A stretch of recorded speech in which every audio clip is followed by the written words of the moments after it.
class. My name is Jamie, and the title of my speech today is The Angel of Warsaw. So today I'm going to be telling you just a little bit about this woman. Her name was Irena Sendler.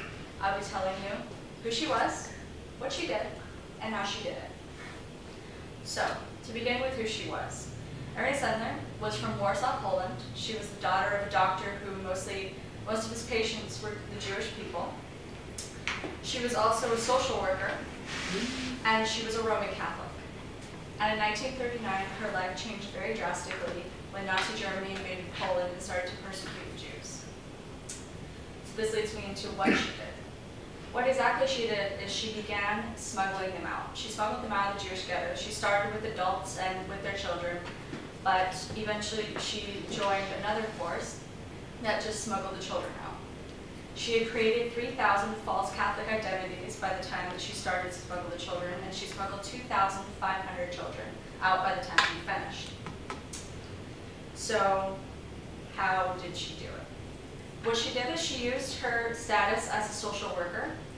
Her papers and her identification got her into the Jewish ghetto, and from then, her and her volunteers, which were mostly women, would sneak the kids out in body bags and in coffins. They would also lead them through underground cellars and through sewers, and they would also hide them under, like, in the ambulances. They would hide them in the ambulances, and they would drive right with them out of the gates. They were very clever in the way that they got the kids out. What they'd also do in order to sneak out the babies is they would sedate the babies, then place them in boxes, and carry the boxes out. So once these kids were taken out, they were then placed with foster homes, temporary foster families, or they were hidden in convents.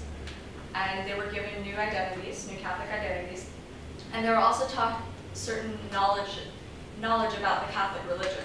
So in the event that the kids were ever stopped by the Nazis and questioned about their identities questioned, they would have the answers to back up who they were. So what she also did is she wrote the names of these children, put them on little slips of tissue paper, and stashed the names into jars. And with those jars, she buried them in her friend's backyard. She did that in order to protect the children and to protect herself, just in case in the moment that the Nazis would come and invade her home and arrest her. And luckily she did that because in 1943, she was arrested. She was then taken and tortured for the names of the children and the people and her co-conspirators. But if she would have given up those names, not only would those people have died and the children been taken away, but the people that the children were hiding with and her conspirators' families would have also been killed. But luckily, she was a very strong woman and she kept her mouth shut. As she was being led to her execution, her friend bribed a guard, and luckily she escaped. After she escaped, she went into hiding. She had to hide because she was named an enemy of state. And if she was ever caught, she would be killed.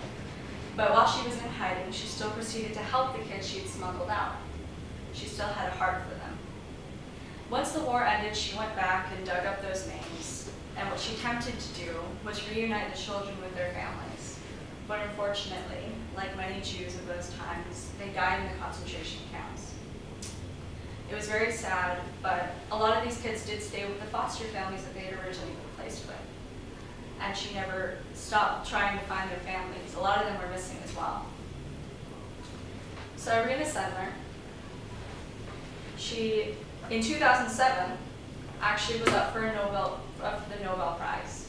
Unfortunately, she didn't win, but she was very honored to actually have been considered, and at first she didn't really want it.